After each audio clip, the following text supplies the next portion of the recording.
નમસ્કાર મિત્રો, કેમ છો? મજામાં બધા મિત્રો હાર્દિક સર ફરી પાછું તમારા બધાનું ઓનલાઈન પ્લેટફોર્મ પર સ્વાગત કરું છું। લાસ્ટમાં મિત્રો આપણે નવા ચેપ્ટરની શરૂઆત કરી હતી, એનો એક લેક્ચર પણ આપણે કમ્પ્લીટ કર્યો। ચેપ્ટર છે એ બે ભાગમાં ડિવાઈડ થયેલું હતું એવી આપણે વાત થઈ હતી। પહેલો ભાગ હતો સિસ્ટમ ઓફ પાર્ટિકલ્સ એટલે કે કણોનું તંત્ર, બરાબર, જે આપણે કમ્પ્લીટ કર્યું। એમાં ખાસ કરીને મિત્રો દ્રવ્યમાન કેન્દ્રનો જે કન્સેપ્ટ આવે છે એમાં દ્રવ્યમાન કેન્દ્રના વેગ, એના પ્રવેગ, એના યામ, કઈ જગ્યાએ દ્રવ્યમાન કેન્દ્ર આપેલું હોય, અલગ અલગ સમિતિ ધરાવતા પદાર્થો હોય એનું દ્રવ્યમાન કેન્દ્ર ક્યાં હોય એની આપણે ચર્ચા કરેલી હતી। હવે મિત્રો જે આ દ્રઢ પદાર્થની આપણે વાત કરીએ છીએ, જેને ઇંગ્લિશમાં કહેવાય રિજિડ બોડી, એના માટે આપણે રોટેશનલ મોશનની વાત કરવાની છે, એટલે કે ચાક ગતિની વાત કરવાની છે। ચાક ગતિનો મેં થોડોક તમને વિષય પ્રવેશ કરાવી દીધો હતો જ્યારે લેક્ચર પહેલો હતો એમાં, કે કોઈ પદાર્થ જ્યારે કોઈ અક્ષને અનુલક્ષીને ભ્રમણ કરે તો એને મિત્રો એની ચાક ગતિ કહેવાય। અને કુંભારનો ચાકડો જે રીતે કોઈ ધરી ઉપર ફરતો હોય મિત્રો, એને અનુલક્ષીને આ ગતિનું નામ આવ્યું છે, એટલા માટે એને આપણે કહીએ છીએ ચાક ગતિ, ઇંગ્લિશમાં કહેવાય રોટેશનલ મોશન। તો મિત્રો એની શરૂઆત કરીએ એટલે હવે આ બીજો પાર્ટ ચાલુ થાય છે, અગત્યનો પાર્ટ છે, આમ સહેલો છે। ખાસ કરીને આ પાર્ટ છે એ હેલો એટલા માટે લાગશે કે જેને રેખીય ગતિની ભૌતિક રાશિ આવડતી હશે, દળ છે, રેખીય સ્થાનાંતર છે, રેખીય વેગ છે, રેખીય પ્રવેગ છે, વેગમાન છે, આ બધી ભૌતિક રાશિ આપણે જે રેખીય ગતિમાં ભણ્યા હતા, સેમ ટુ સેમ ભૌતિક રાશિ બધી ચાક ગતિમાં આવે। શેમાં આવે? ચાક ગતિમાં। એટલે આપણે સરખામણી કરતા જશું। તમને રેખીય ગતિનું સૂત્ર આવડતું હશે તો સામે ચાક ગતિમાં એનું સૂત્ર આવડી જશે। ક્લિયર? મેં એક કોષ્ટક પણ મિત્રો આમાં લાસ્ટમાં રાખેલું છે કે જેમાં આપણે રેખીય ગતિ અને ચાક ગતિની ભૌતિક રાશિની સરખામણી કરશું। તો મિત્રો શરૂઆત કરીએ। સૌ પ્રથમ આપણે જોવાનું છે રોટેશનલ કાઇનેમેટિક્સ, બરાબર। જે રીતે આપણે રેખીય ગતિમાં કાઇનેમેટિક્સ મિત્રો ભણ્યા હતા, અહીંયા એવું કહેતા હતા કે પદાર્થની રેખીય ગતિનો આપણે અભ્યાસ કરવાનો, પણ એવી જ ભૌતિક રાશિ ભણવાની કે જેમાં કારણોની ચિંતા ન આવે, બરાબર। જેમાં આપણે કીધું હતું સ્થાનાંતર છે, વેગ છે, પ્રવેગ છે, અંતર છે, શું કામ ગતિ થાય છે, શા માટે ગતિ થાય છે, એની આપણે ચર્ચા કરતા નહોતા, જેમ કે ચેપ્ટર નંબર 3 અને 4।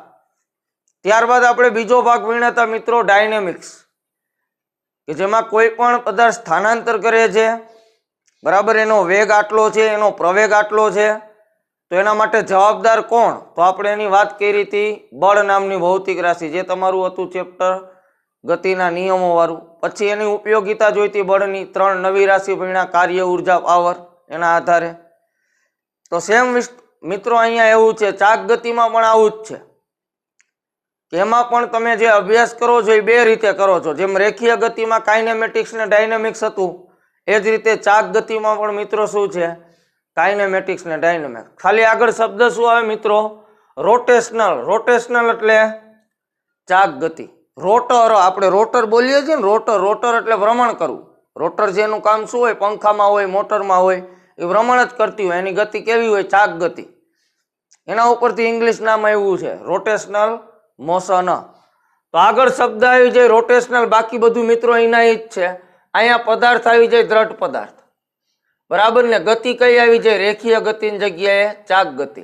તો જ્યારે દ્રઢ પદાર્થની ચાક ગતિના કારણોની ચિંતા કર્યા સિવાય માત્ર ચાક ગતિનું વર્ણન કરવામાં આવે તો એવા શાસ્ત્રને મિત્રો કહેવાય રોટેશનલ કાઇનેમેટિક્સ, બરાબર। ચાક ગતિનો અભ્યાસ કારણોની ચિંતા વગર, જેને કહેવાય રોટેશનલ કાઇનેમેટિક્સ। એથી વિરુદ્ધ જો કારણોની ચિંતા કરો તો એને કહેવાય રોટેશનલ ડાયનેમિક્સ।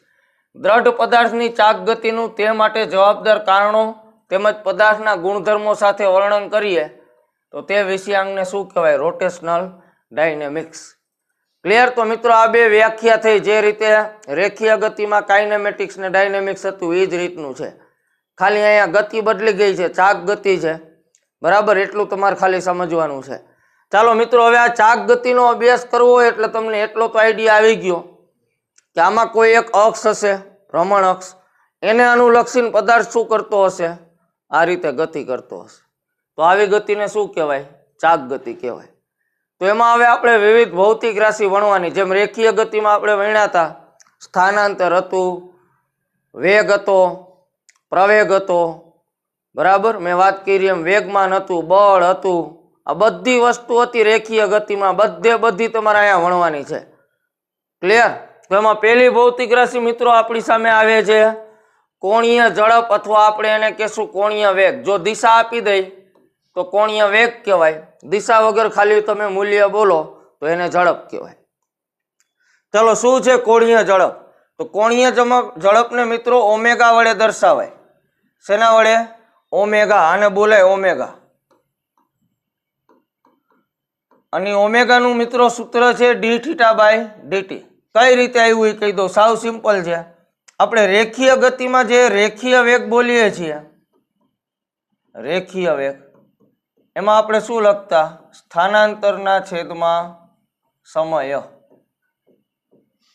બરાબર. અથવા સિમ્બોલમાં લખીએ તો રેખીય વેગ વી બરાબર સ્થાનાંતરને આપણે એક્સ કહી દઈએ તો વિકલન સ્વરૂપમાં લખાય ડીએક્સ બાય ડીટી. સ્થાનાંતરનું સમયની સાપેક્ષે વિકલન વેગ આપે. આ રેખીય ગતિની વાત હતી. સેમ ટુ સેમ ચાક ગતિમાં છે મિત્રો, બરાબર. અહીંયા રેખીય વેગ છે એની જગ્યાએ શબ્દ આવે કોણીય વેગ. શું આવે? કોણીય વેગ. અહીંયા સ્થાનાંતર છે એની જગ્યાએ આવે કોણીય સ્થાનાંતર. કેમ કે આમાં પદાર્થ છે અક્ષને અનુલક્ષીને ભ્રમણ કરતો હશે એટલે ખૂણો આંતરશે. જે ખૂણો આંતરે મિત્રો એ સ્થાનાંતર કરે એવું જ કહેવાય. આકૃતિમાં અમને તમને સમજાવું, પણ કોણીય સ્થાનાંતર કરે એવું કહેવાય. એટલે શબ્દ આગળ શું આવે? કોણીય સ્થાનાંતર. અને સમયની આગળ કોણીય નો લાગ્યો, સમય તો સમય જ હોય. તો કોણીય વેગ છે મિત્રો એને ઓમેગા વડે દર્શાવે. જેમ રેખીય વેગને વી વડે દર્શાવે એમ કોણીય વેગને ઓમેગા વડે દર્શાવે. ચાલો, કોણીય સ્થાનાંતર એટલે શું? તો કે કોણીય સ્થાનાંતર એટલે એક પ્રકારનો ખૂણો. જેમ કે અત્યારે આકૃતિ ધ્યાનમાં લ્યો, આ કોઈ તમારી એક્સ અક્ષ છે, આ કોઈ વાય અક્ષ છે. આ છે અનિયમિત આકારનો દ્રઢ પદાર્થ છે જે તમને દેખાય. શરૂઆતમાં ટી બરાબર ટી સમયે, એટલે કે આ પ્રારંભિક સમય છે. આ પદાર્થ છે એનો કણ, કોઈ એક કણ લીધો છે પી, એ અત્યારે આ જગ્યાએ છે. અને એ જે તમારી સંદર્ભ રેખા છે એક્સ અક્ષ, એની સાથે અત્યારે કેટલા ખૂણે રહેલો છે? થીટા ખૂણે. કેટલા ખૂણે મિત્રો? થીટા ખૂણે. હવે થોડાક સમય પછી ભ્રમણ ચાલુ કરે, એટલે કે ટી બરાબર ટી સમયે ભ્રમણ ચાલુ કરે અને ભ્રમણ કરીને એ પી થી કયા પદાર્થ ઉપર જાય છે? પી ડેશ. રોટેશન થાય છે. આ ભ્રમણાક્ષ છે, આ પદાર્થ છે આ રીતે ભ્રમણ કરે છે. આ રીતે તમે જોઈ શકો. જો અહીંયા એરો છે, આ વાય અક્ષ છે એની શું થઈ ગઈ? ભ્રમણાક્ષ અથવા ભ્રમણ અક્ષ. જેને અનુલક્ષીને શું કરે છે? ચાક ગતિ કરે છે, રોટેશન. એટલે આ રીતે થાય છે ગતિ અત્યારે આમ, બરાબર. તો અહીંયા એરો દર્શાવ્યો છે. થોડાક સમય પછી જો ટી બરાબર ટી પ્લસ ડેલ્ટા ટી સમયે, તો આ પદાર્થ છે એ અહીંયા પહોંચી ગયું છે. એટલે એનું સ્થાન અત્યારે અહીંયા હશે. તો એ સ્થાન મારે દર્શાવવું તો મિત્રો આ એનો સ્થાન સદિશ છે, બરાબર. પેલા સ્થાન અહીંયા હતું, આ શરૂઆતનું સ્થાન છે. પ્રારંભિક સમય, આ અંતિમ સમય છે. પ્રારંભિક સમયે એનો ખૂણો થીટા હતો, તો એનું સ્થાન છે એને આપણે કહેશું કોણીય સ્થાન. કેમ કે રોટેશનલ ગતિ થાય છે એટલે ખૂણો કવર થાય. ખૂણાને બોલાય કોણ. એના ઉપરથી શબ્દ આવે સ્થાન. ખરું, પણ કેવું? કોણીય સ્થાન. રેખીય ગતિ હતી ત્યાં આપણે રેખીય બોલતા નહોતા, બાકી બોલાય રેખીય સ્થાન, બરાબર. રેખીય વેગ, રેખીય પ્રવેગ. અહીંયા બધું ખૂણાય ડીલ કરવાનું, એટલે શબ્દ કોણીય આવે. તો અત્યારે તમે જો આ પી થી પી ડેશ પદાર્થનું આટલું ભ્રમણ થાય. આ ડેશ વાળી જે લાઈન છે ને મિત્રો, ડેશ વાળી, એ શરૂઆતનું તમને સ્થાન દર્શાવે છે. પ્રારંભિક સમયે પદાર્થ ક્યાં તો. અને આ જે ઘાટી લાઈન દેખાય છે એ ટી બરાબર ટી પ્લસ ડેલ્ટા ટી. એટલે ટૂંકમાં આ બેનો તમે તફાવત લ્યો, પેલો સમય ટી હતો, બીજો ટી પ્લસ ડેલ્ટા ટી હતો, બેની બાદબાકી કરો તો એવું કહેવાય ડેલ્ટા ટી સમયગાળામાં, ડેલ્ટા ટી સમયગાળામાં પદાર્થે કેટલું સ્થાનાંતર કર્યું? તમે કહેશો સાહેબ પી થી પી ડેશ, બરાબર. પી થી પી ડેશ તો અહીંયા કેટલો ખૂણો બને? જો ડેલ્ટા થીટા.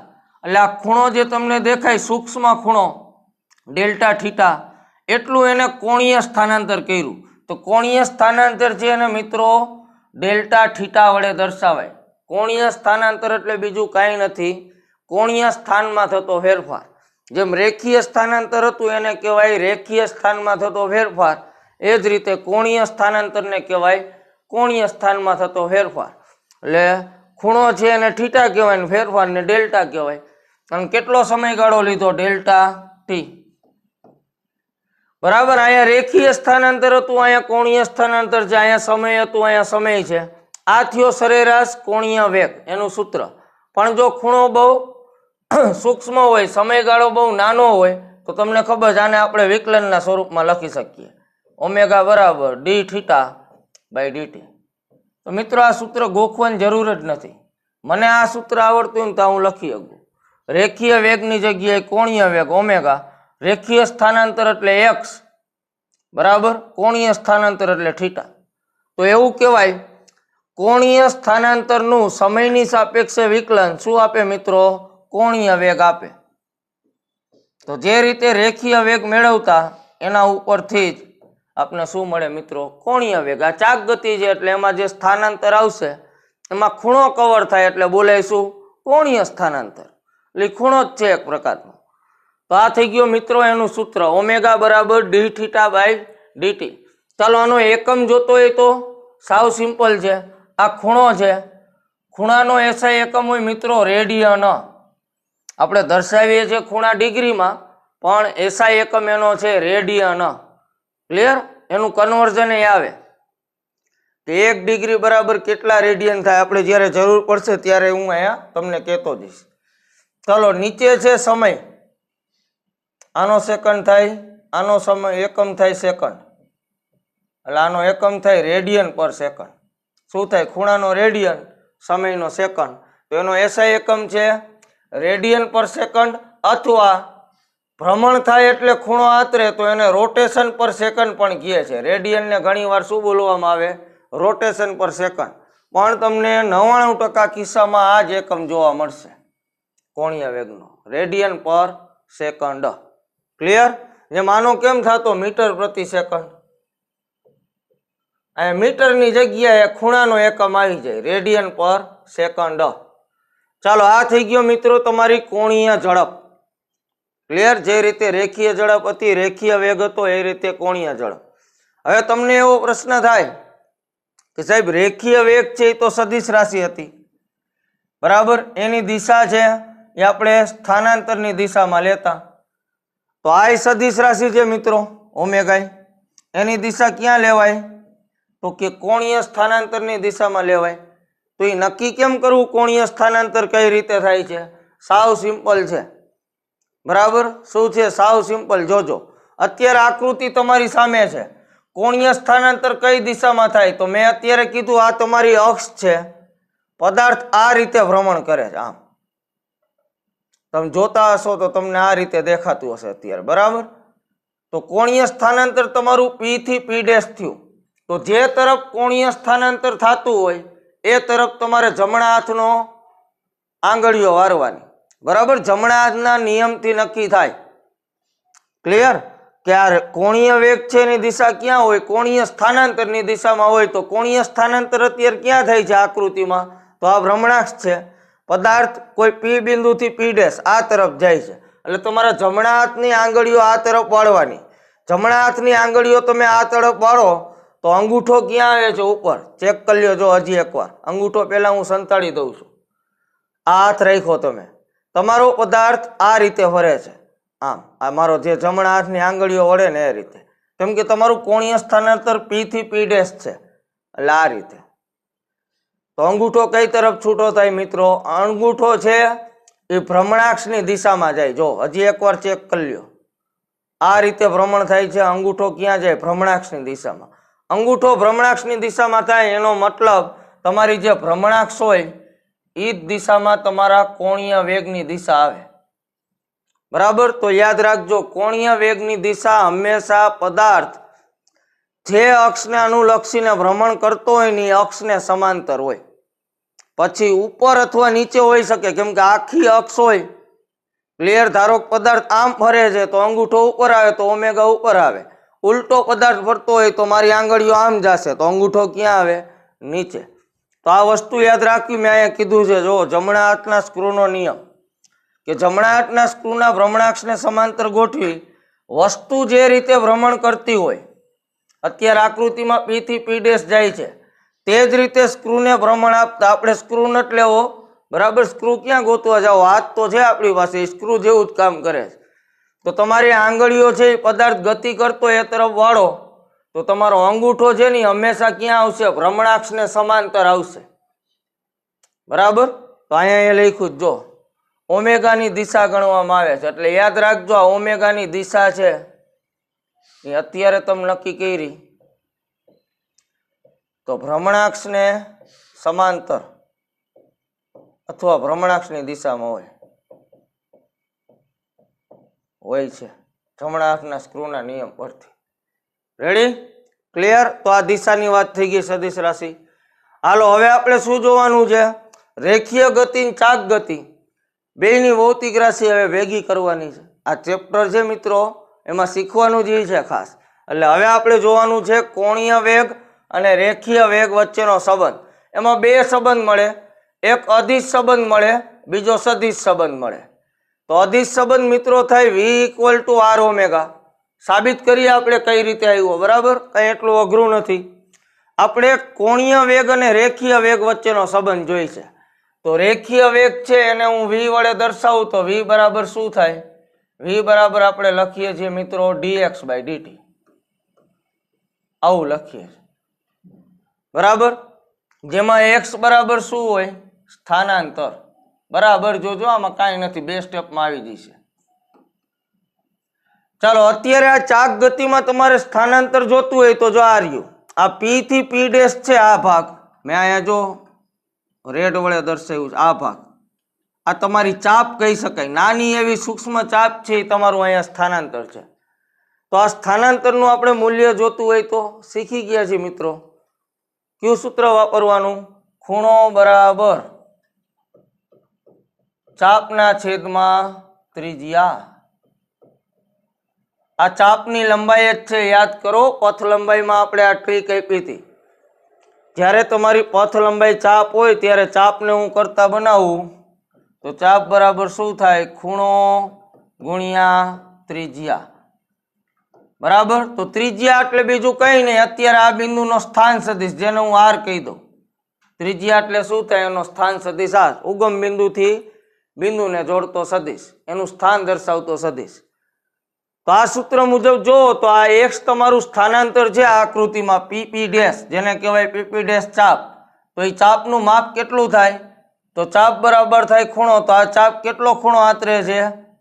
ડેલ્ટા થીટા, એટલે એને આપણે કહી દઈએ d થીટા. આ d/dt એમના એમ.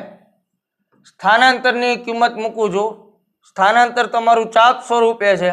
ચાપ બરાબર થાય ખૂણો, ખૂણો કેટલો? d થીટા, બરાબર. વિકલન સ્વરૂપ છે એટલે ડેલ્ટા નથી લખતા, d થીટા જ લખીએ. ચાલો, અથવા ખાલી તમે ખૂણો થીટા લખો તોય ચાલે. અને બીજું ત્રિજ્યા. ત્રિજ્યા એટલે તમારો સ્થાન સદિશ R, બરાબર. અહીંયા ખાલી હું ખૂણો લખ દઉં, નકર પછી ડબલ વિકલન ભેગું થઈ જશે. ચાલો, અહીંયા સૂત્ર પ્રમાણે ચાપનું માપ થાય ખૂણો ગુણ્યા ત્રિજ્યા. તો ખૂણો જે કવર થાય છે એને આપણે કહી દઈએ થીટા ગુણ્યા R. રેડી? અત્યારે અદિશ સંબંધ મેળવી છે એટલે આ ક્રોસ ગુણાકાર નથી એવું જોજો, બરાબર. બાકી ડોટ ને ક્રોસમાં બેમાં તફાવત હોય, એમાં ખાસ ક્રોસમાં તમારે ક્રમનું મહત્વ હોય. A ક્રોસ B કરો ને B ક્રોસ A કરો, મૂલ્ય તો સમાન આવે પણ દિશા કેવી આવે? પરસ્પર વિરુદ્ધ. પણ અત્યારે અદિશ સંબંધ મેળવીએ છીએ એટલે આ ક્રોસ ગુણાકાર નથી, સીધો ગુણાકાર છે કે સ્થાનાંતર બરાબર ચાપ, ચાપ બરાબર ખૂણો થીટા અને ત્રિજ્યા કેટલી? R. ચાલો હવે વિકલન આપો, બરાબર. તો ત્રિજ્યા છે એ તો અચળ છે, એ બદલે નહીં. સ્થાન સદિશ અચળ છે પદાર્થના કણનો, તો R બાર આવતું રહે. શું થાય? d theta dt. કોના બરાબર મિત્રો? V બરાબર. આ d θ/dt ને શું કહેવાય મિત્રો? ઓમેગા. હમણાં જ ભણ્યા, આને કહેવાય કોણીય વેગ. તો V = સૂત્ર બને R ઓમેગા. શું બને? R omega. એટલે આ સંબંધ યાદ રાખજો. રેખીય વેગ અને કોણીય વેગનો સંબંધ શું? રેખીય વેગ V બરાબર R ઓમેગા, જ્યાં R શું હોય? જે તે બિંદુનો સ્થાન સદિશ અથવા ત્રિજ્યા પણ તમે કહી શકો, અને ઓમેગા શું હોય? કોણીય વેગ. ચાલો હવે સદિશ સંબંધ એ મળે. શું કામ સદિશ સંબંધ મળે? તો v equal to R omega લખું તો એમાં વેગય સદિશ રાશિ છે, ઓમેગા સદિશ રાશિ છે. તો કોઈ એમ કે સાહેબ આનો સદિશ સંબંધ મળે? હા મળે. કઈ રીતે મળે? તો સદિશ સંબંધમાં મિત્રો તમારે શું લખવાનું થાય? આ રીતે ન લખાય. સદિશ સંબંધ હોય તો વચ્ચે ક્રોસ ગુણાકાર આવે. શું આવે? ક્રોસ ગુણાકાર. તો સદિશ સ્વરૂપે જો તમારે એ સંબંધ લખવો હોય તો ક્રોસ ગુણાકારમાં લખાય v બરાબર ઓમેગા ક્રોસ આર. બરાબર. હવે ઘણાને એવો પ્રશ્ન થાય કે સાહેબ આમ નો લખાય v બરાબર આર ક્રોસ ઓમેગા. ના, આ ખોટું છે. શું કામ ખોટું છે? કેમ કે આ સદિશ ગુણાકાર છે. આ સદિશ ગુણાકાર તમે કરો ને આર ક્રોસ ઓમેગા, તો એની દિશા છે v ની દિશામાં આવી જોઈએ. તો આર ક્રોસ ઓમેગા કરો ને તો એની દિશા v ની દિશામાં આવે જમણા હાથના નિયમ પ્રમાણે.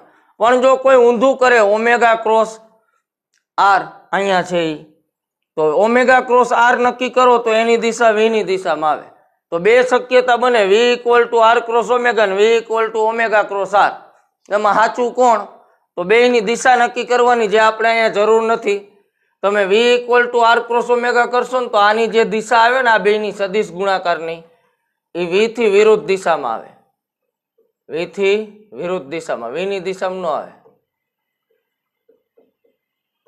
એટલે આ સંબંધ આપણે ધ્યાનમાં નથી લેતા આર ક્રોસ ઓમેગા. કેમ કે સદિશ ગુણાકાર છે એટલે ક્રમનું મહત્વ છે. અહીંયા તો અદિશ હતો, તમે ઓમેગા આર લખો કે આર ઓમેગા લખો કોઈ ફેર પડતો નથી અદિશમાં. બરાબર. 3 ગુણ્યા 2 કરો, 2 ગુણ્યા 3 કરો, એના કોઈ ફેરફાર નથી. કેમ કે સમક્રમી પણ સદિશ સમક્રમી નથી. એટલે યાદ રાખજો, બે શક્યતા બને, આર ક્રોસ ઓમેગા અને ઓમેગા ક્રોસ આર. એમાં તમે ઓમેગા ક્રોસ આર ની દિશા મેળવો ને એટલે v ની દિશામાં જ આવે, તો આ સંબંધ સાચો છે. સદિશ સ્વરૂપમાં ઓમેગા ક્રોસ આર, આવું યાદ રાખવાનું. અદિશમાં ગમે એ હાલે, આર ઓમેગા હાલે કે ઓમેગા આર હાલે. ક્લિયર? બાકી આની દિશા નક્કી કરી શકાય, પણ એ અત્યારે કઈ આપણા માટે એટલી જરૂરી નથી. રેડી? ક્લિયર મિત્રો? તો આ થઈ ગયો સંબંધ. તો જો ટોપમાં આ સ્લાઇડમાં તમારે યાદ રાખવાનું થાય એક આ સૂત્ર, એકમ અદિશ સંબંધ ગમે એમ લખી શકો, v equal to R omega અથવા ઓમેગા આર. અને સદિશ સંબંધમાં બે શક્યતા થાય સાહેબ, આર ક્રોસ ઓમેગા લખાય ને ઓમેગા ક્રોસ આર લખાય. પણ આર ક્રોસ ઓમેગાની દિશા તમે મેળવો જમણા હાથના અંગૂઠાના નિયમ ઉપરથી અથવા સ્ક્રૂ પરથી, તો એ વિરુદ્ધ દિશા આવે, v ની દિશામાં ન આવે. એટલે આ સંબંધ ન લેવાય. અહીંયા ઓમેગા ક્રોસ આર ની દિશા મેળવો તો એકજેટ રેખીય વેગની દિશામાં આવે. એટલે સદિશમાં આ સંબંધ સાચો છે.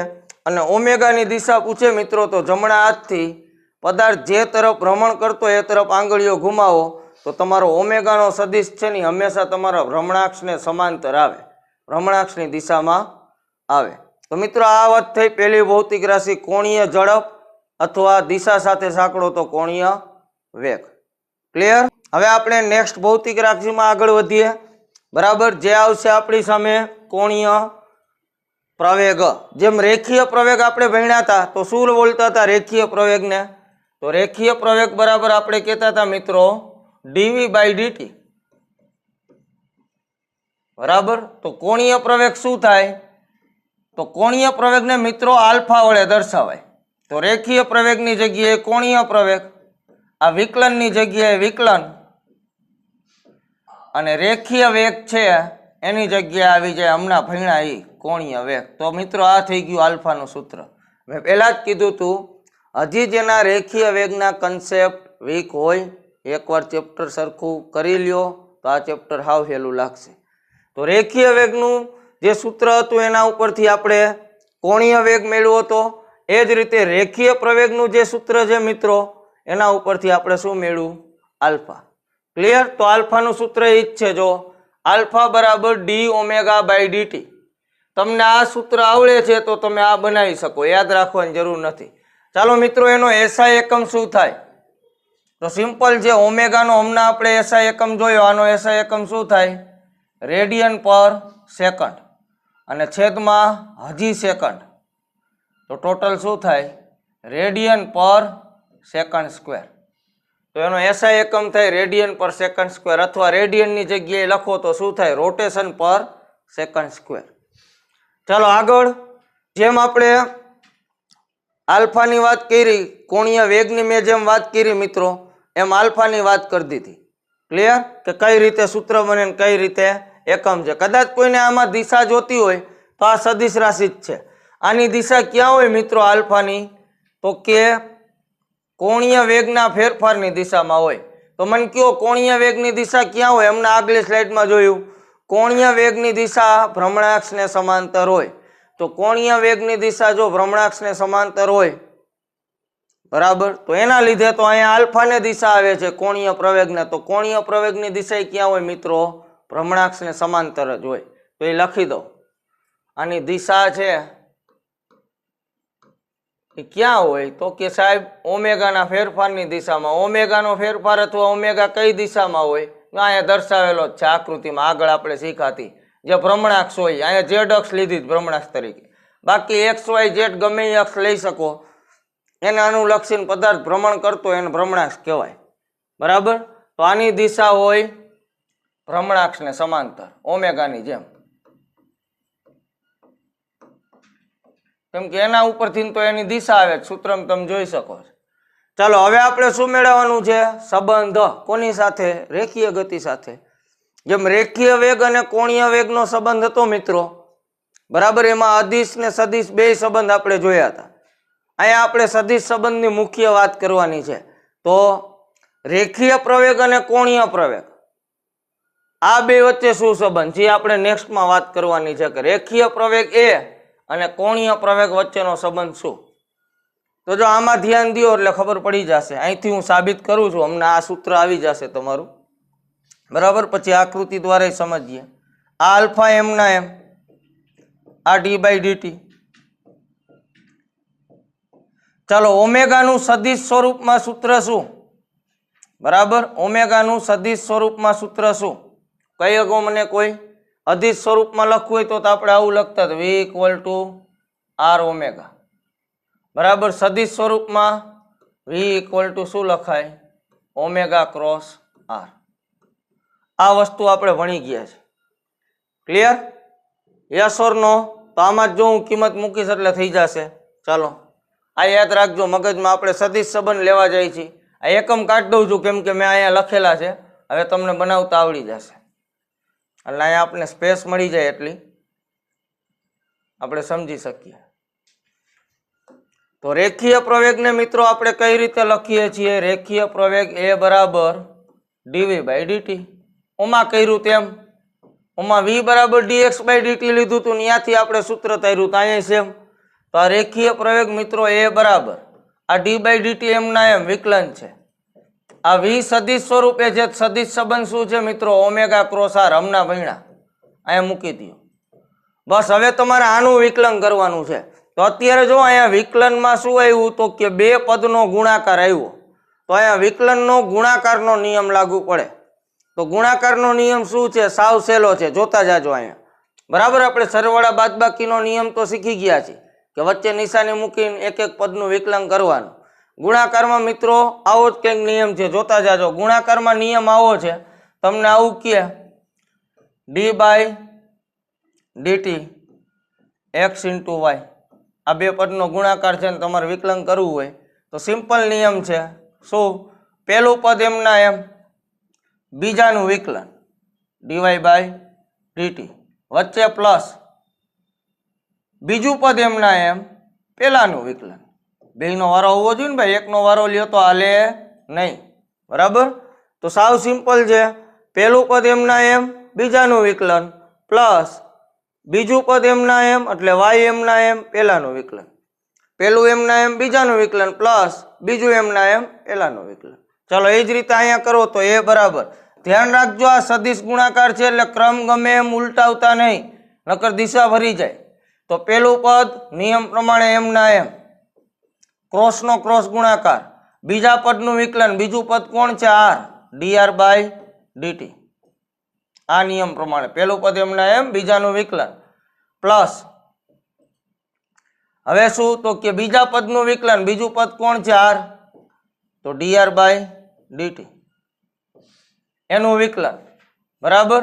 પેલું એમના એમ, તો જો અહીંયા લખવાનું શું થાય? આ બીજું પદ હતું dr/dt, એનું તો આપણે વિકલન પહેલાં કરી નાખ્યું. એટલે અહીંયા જો નિયમ પ્રમાણે જોશું તો આ પદ હું અહીંયા કાઢી દઉં, પ્લસ આગળ લખું, નકર પાછી તમારી ભૂલ પડશે. હાલો, અહીંથી આ પ્લસ કાઢી દીધું, અહીંયા લખી દીધું. પહેલું પદ એમના એમ, બીજાનું વિકલન, પ્લસ બીજું પદ એમના એમ, જ્યાં હતું ત્યાં જ રાખવાનું. બીજું પદ એમના એમ, પહેલાનું વિકલન. ક્રમ નહીં ઉલટાવાનો, કેમ કે આ સદિશ ગુણાકાર છે.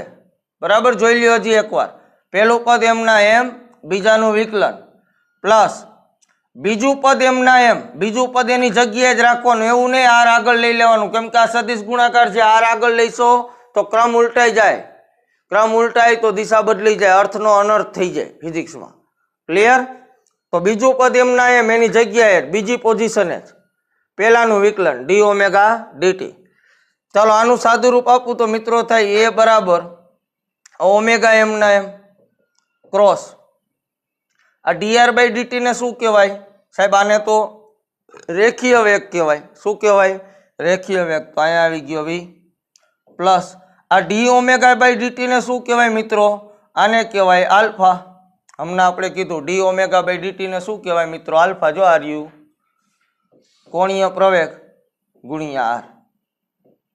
તો અહીંયા તમારી પાસે સંબંધ આવી ગયો કે રેખીય પ્રવેગ એ બરાબર ઓમેગા ક્રોસ વી પ્લસ આલ્ફા ક્રોસ આર. જ્યાં ઓમેગા કોણીય વેગ છે, વી રેખીય વેગ છે, બરાબર, આલ્ફા કોણીય પ્રવેગ છે, અને આર છે એ સ્થાન સદિશ છે અથવા ભ્રમણ કરતા કણની ત્રિજ્યા છે.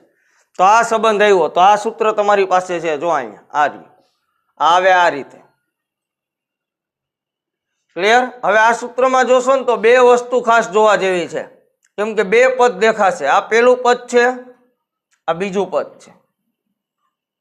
આ મિત્રો પેલું પદ છે ઓમેગા ક્રોસ વી, એની મેં અહીંયા આકૃતિ દર્શાવી છે. તમે ધ્યાનમાં લેશો એટલે ખબર પડશે. ધારો કે આ કોઈ પી નામનો કણ છે, એ અત્યારે ચાક ગતિ કરે. જો અહીંયા તમને દિશા દર્શાવી છે એરો વડે. આ એની ભ્રમણાક્ષ છે.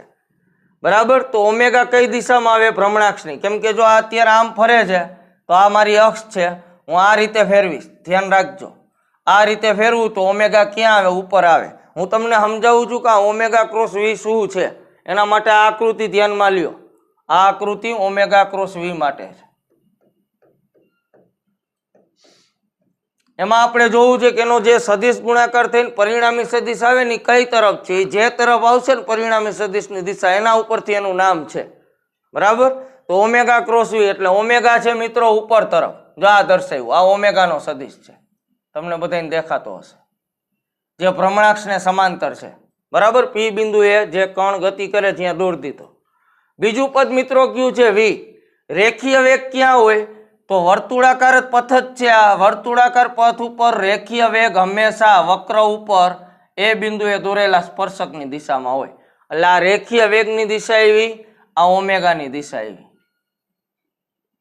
આ ઉપરનો સદિશ ઓમેગા છે, આ રેખીય વેગ વી છે. હવે ભ્રમણ કઈ રીતે કરાવવાનું સદિશમાં આપણે શીખી ગયા. આ પહેલો સદિશ, આ બીજો સદિશ. તો ભ્રમણ તમારું દિશા નક્કી કરવા માટે 1 થી 2 તરફ થાય. પહેલા સદિશ થી બીજા સદિશ. તો પહેલો સદિશ ઓમેગા છે, બીજો સદિશ વી છે. તો ભ્રમણ તમારે આ રીતે કરવાનું, ઓમેગા થી વી. તો જો આ સ્ક્રૂ અહીંયા ગોઠવો છે, બરાબર, જમણા હાથમાં પકડીને એને તમારે આમ ફેરવવાનું, ઓમેગા થી વી, આ રીતે. તો ઓમેગા થી વી તમે ફેરવો તો સ્ક્રૂ કઈ તરફ આગળ વધે? તો તમને ખબર પડે કે સ્ક્રૂ ફિટ થતો હોય ને એવું લાગે આપણે. બરાબર, સ્ક્રૂમાં બે પોઝિશન હોય. કાં તો છે એને તમે ફેરવો તો એ ફિટ થાય અંદરની તરફ, અને કાં બહારની તરફ નીકળે. અત્યારે ઓમેગા ક્રોસ વી તમને અહીંયા સમઘડી દિશા દેખાય છે. આપણે એ ઘટકની દિશા નક્કી કરવી છે. ઓમેગા ભ્રમણાક્ષની દિશામાં છે, વી સ્પર્શકની દિશામાં છે. ભ્રમણ મારે પહેલાથી બીજા સદિશ કરાવવાનું છે. તો ઓમેગાથી વી ભ્રમણ કરાવું તો આ સ્ક્રૂ છે એ અંદરની દિશા એટલે કે ત્રિજ્યાની દિશામાં આગળ વધે. જો આ દેખાય, આ જે સદિશ છે આ ઈ તરફ તમારો સ્ક્રૂ આગળ વધશે. ઓમેગાથી વી ભ્રમણ કરાવશો ને તો. હવે હું જો આ જે બધું મેં રફકામ કર્યું છે ઇરેઝ કરી દો એટલે તમને ચોખ્ખું દેખાશે. જોઈ લ્યો, ઓમેગાથી વી તરફ તમે ભ્રમણ કરાવો એટલે સ્ક્રૂ તમારો અંદરની તરફ જાય, ત્રિજ્યાની દિશામાં જાય. તો મિત્રો આ જે ઘટક છે એને કહેવાય પ્રવેગનો ત્રિજ્યાવર્તી ઘટક, કેમ કે એની દિશા ત્રિજ્યા તરફ આવે છે, અથવા કેન્દ્રગામી ઘટક કઈ કહેવાય. વર્તુળાકાર ગતિ યાદ કરો, કેન્દ્રગામી પ્રવેગ અંદર તરફ હોય. સેમ ટુ સેમ એના જેવું આવે છે.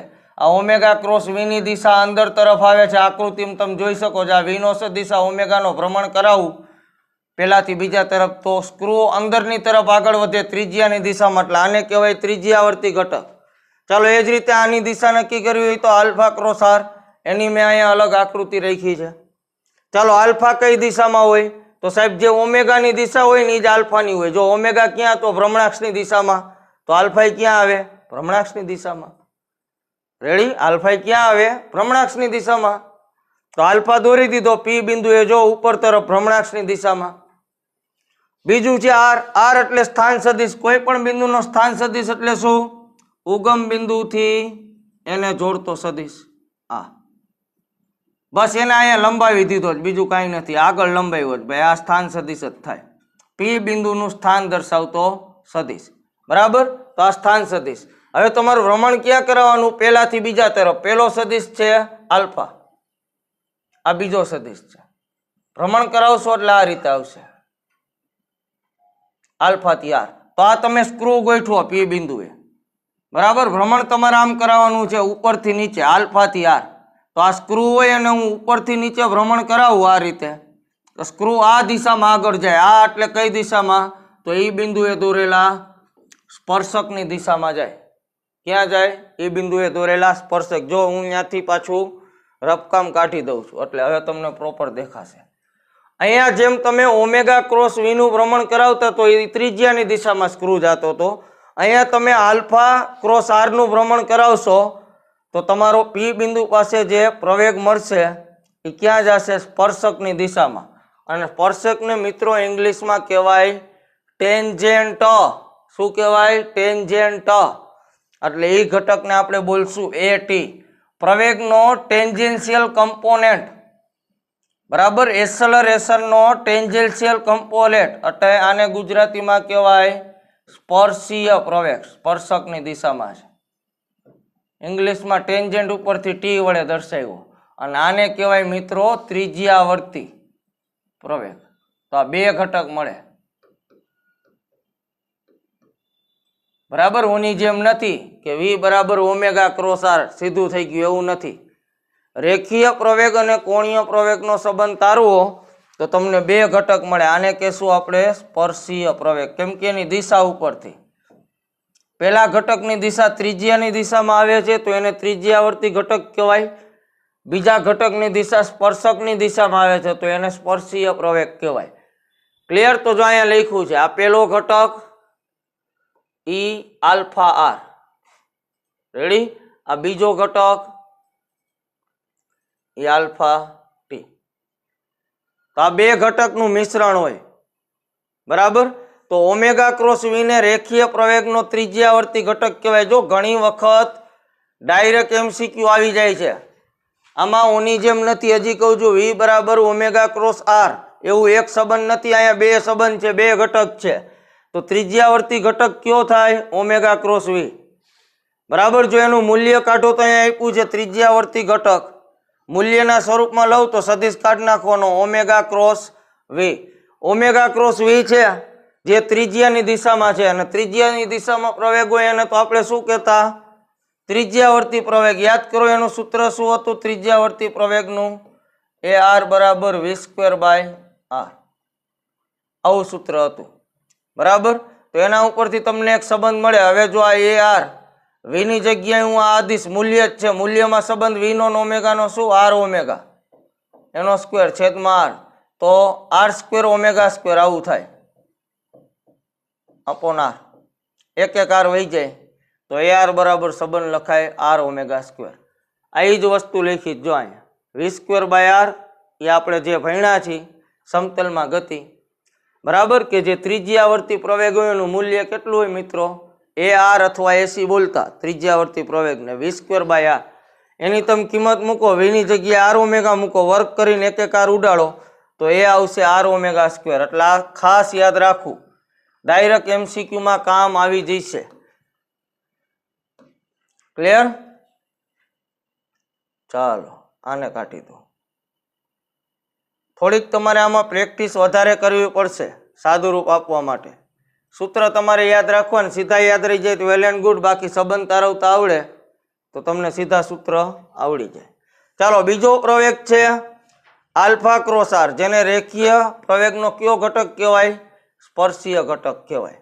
અને એનું મૂલ્ય જોતું હોય તો આ મૂલ્ય જોતું હોય સદિશ લખવાનું નથી, આલ્ફા આર. ક્લિયર? તો જો આ ખાસ યાદ રાખવાનું, ત્રિજ્યાવર્તી ઘટક ઓમેગા ક્રોસ વી અને સ્પર્શીય ઘટક કયો આવે? Alpha cross R. રેડી? આ બેયના મૂલ્ય ધ્યાનમાં રાખવાના. અને આ બે ઘટક પરસ્પર કેવા છે? લંબ છે. કેમ કે કોઈ પણ વર્તુળમાં સ્પર્શક અને ત્રિજ્યા, આ ત્રિજ્યાની તરફ છે, આ સ્પર્શકની તરફ છે. તો કોઈ પણ વર્તુળ ગતિ હોય અથવા અહીંયા ચાક ગતિ છે, એમાં ભ્રમણાક્ષનું લક્ષીને કણ કરે છે વર્તુળ ગતિ, તો એમાં સ્પર્શક અને ત્રિજ્યા બે એકબીજાને લંબ હોય, એટલે આ બે પરસ્પર લંબ ઘટક છે.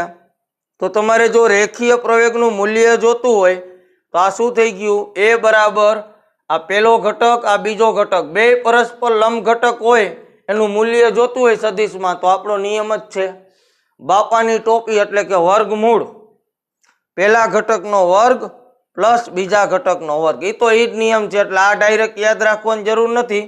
તમારે આ સ્લાઇડમાં ખાલી આલ્ફાનું આ એક સૂત્ર યાદ રાખવાનું છે.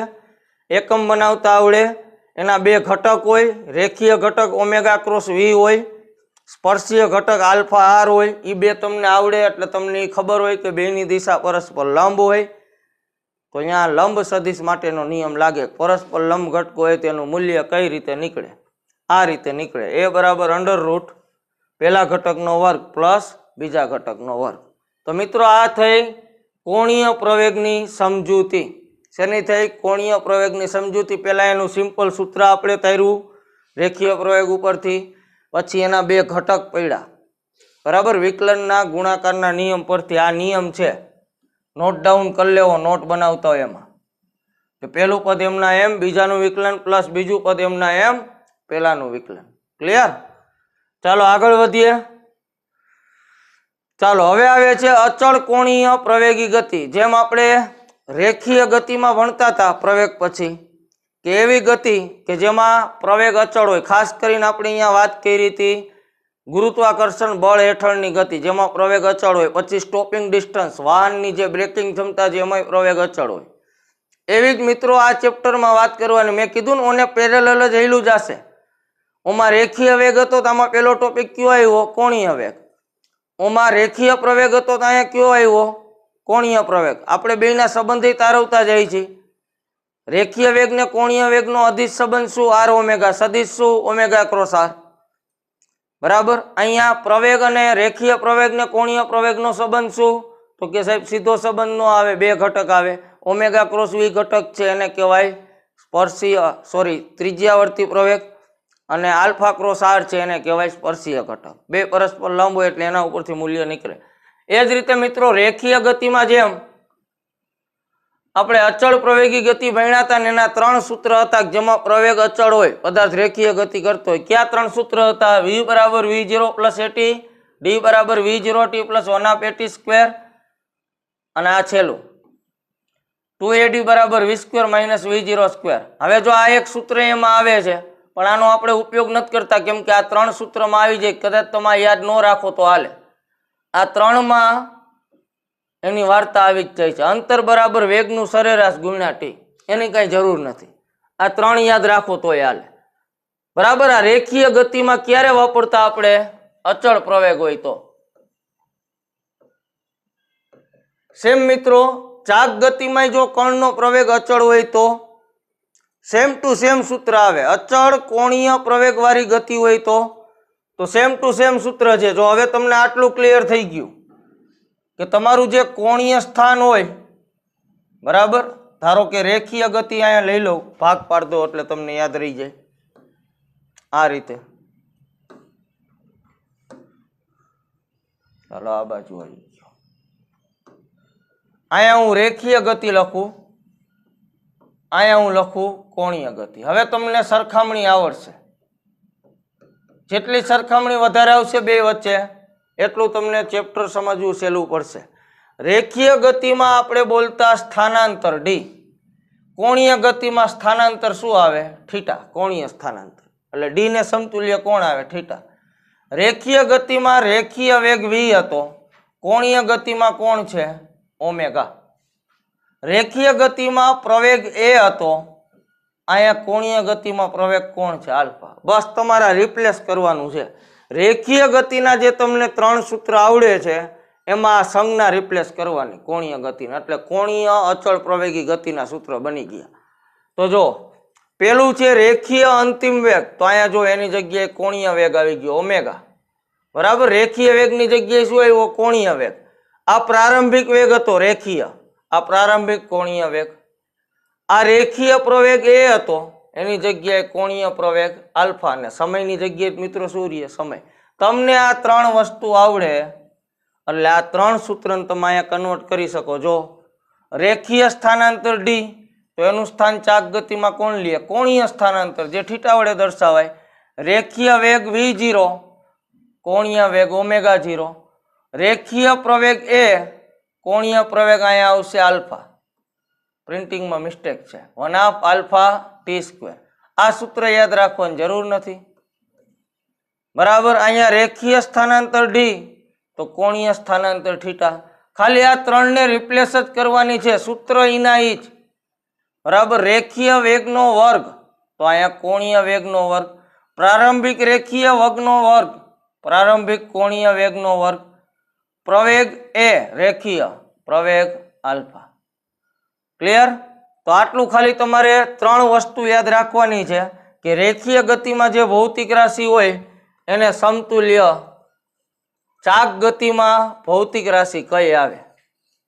આ 3 વસ્તુ અત્યારે આપણે શીખા, એમાં યાદ રાખો. એટલે જેવી અચળ રેખીય પ્રવેગી ગતિ હતી મિત્રો, એવી જ તમને શું આવડે?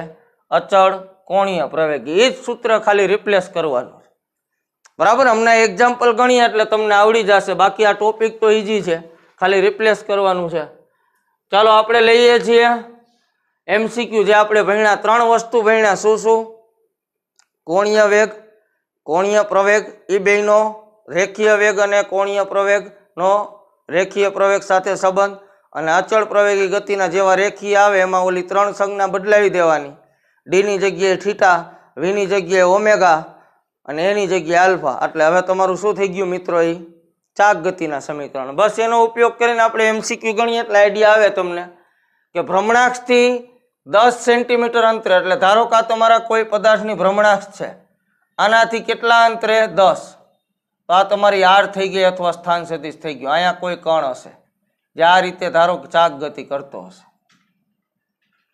બરાબર. સમઘડિક વિષમઘડિક ગમે એવી તમે લઈ શકો છો ચાક ગતિ.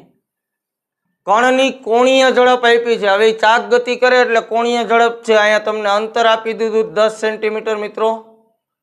કોણીય ઝડપ જેને આપણે ઓમેગા કહી છીએ, જે આપી છે 20 રેડિયન પર સેકન્ડ. ખાસ અહીંયા MKS એકમ જોતા જાજો, બરાબર. જો આ છે એ CGS-માં છે, CGS-માં છે તેને MKS-માં ફેરવો. સેન્ટીમીટર ને મીટરમાં ફેરવાય તો 100 વડે ભાંગ દેવાના, એટલે આ થઈ ગયા 0.1 મીટર. તો તેની રેખીય ઝડપ કેટલી હોય? રેખીય ઝડપ એટલે v. હાલો ડાયરેક્ટ મૂલ્ય આપ્યા છે એટલે અદિશ સંબંધ વાપરો. r ઓમેગા આપ્યું ને v જોઈ તો અદિશ સંબંધ શું છે? v = r omega. કિંમત મૂકો. r છે MKS એકમમાં 0.1, ઓમેગા છે 20, એટલે v બરાબર શું આવશે? તો કે 20 ગુણ્યા 0.1. 0.1 એટલે શું થાય? 20 એકા 20 ને 1 પોઈન્ટ કાપવું એટલે આ થાય 2. એકમ શું આવે? મીટર પ્રતિ સેકન્ડ. હવે અહીંયા જુઓ જવાબ. એકમ બધા સેન્ટીમીટરમાં છે. શેમાં છે મિત્રો? સેન્ટીમીટરમાં. ક્લિયર? તો સેન્ટીમીટરમાં ફેરવવું હોય તો મીટરને પૂછવાનું કે 1 મીટર બરાબર તારા કેટલા સેન્ટીમીટર થાય? તો મીટર એમ કહે કે મારા 100 સેન્ટીમીટર થાય. તો અંશને છે 100 વડે ગુણ નાખો, તો આ થઈ ગયું 200 સેન્ટીમીટર પ્રતિ સેકન્ડ. આ તમારો જવાબ આવી ગયો મિત્રો. આવો હોય ઓપ્શન આપણો.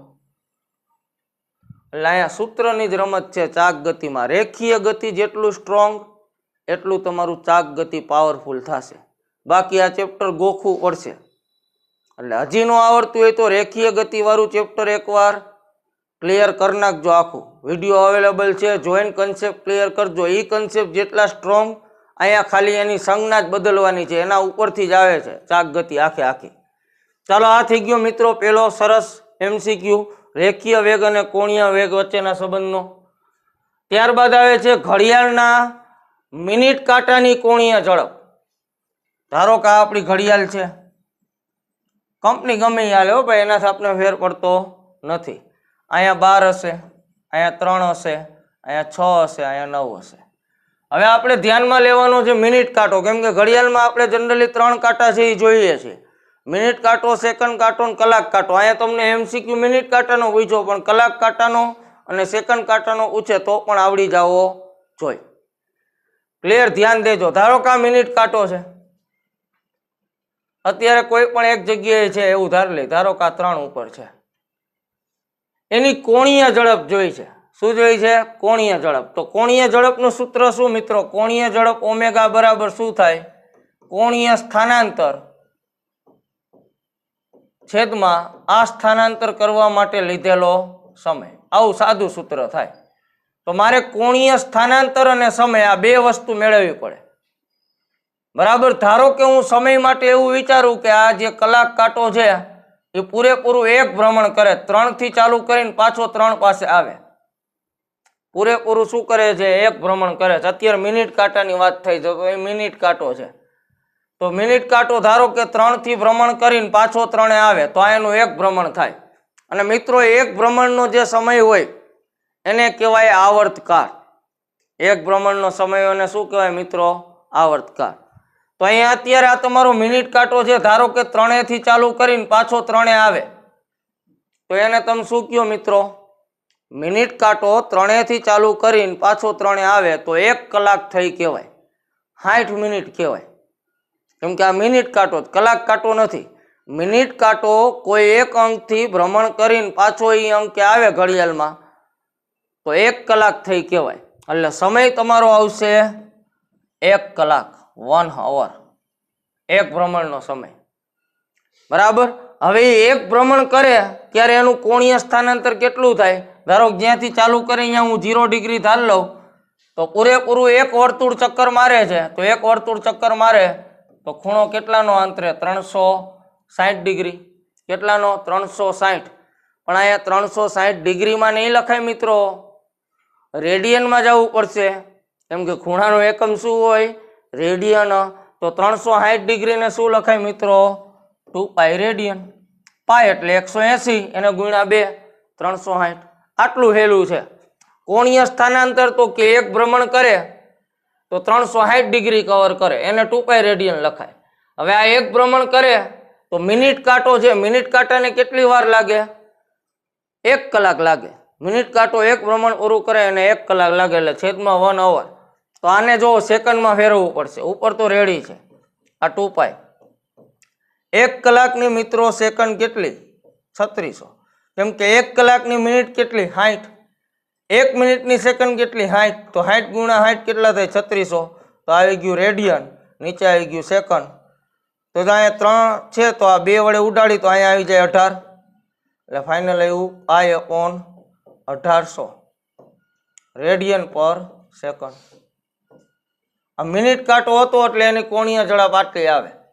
તમારે પ્રેક્ટિસ કરવાની ભાઈ, કે કલાક કાંટો હોય તો જો હિન્ટ આપી દો, કલાક કાંટામાં કોણીય સ્થાનાંતર તો કેટલું થાય? એક ભ્રમણ કરે એટલે 2π જ થાય. કલાક કાંટો હોય તો એક ભ્રમણ કરે એટલે કોણીય સ્થાનાંતર 2π. પણ સમય તો કલાક કાંટો 3 થી પૂરું થયું હોય ને પાછો 3 આવે તો કેટલો સમય થાય?